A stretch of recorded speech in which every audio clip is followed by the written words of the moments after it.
Mau yang ucapkan syukur karena Tuhan dan semua kemenangan dan dirinya.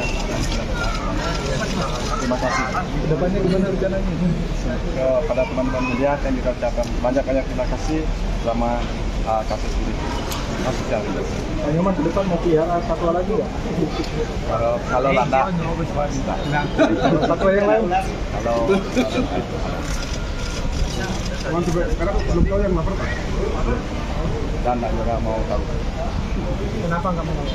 biar aman, tenang, biar hukum karena ada yang jalan. Hanya mau jenguk landaknya di Belum ada.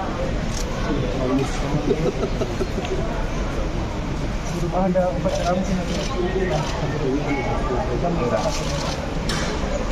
Keluar dari penjara ke laut melalui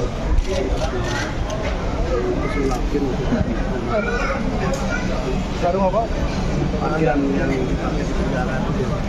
Pak, empat landaknya kan katanya BKSDA mau dilepas di hutan konservasi, gimana Pak tanggapannya? Silahkan beliau ya, silahkan yang berwenang ada. Sekarang tinggal jalan balik. Oh, itu punya kakak dan kelompok.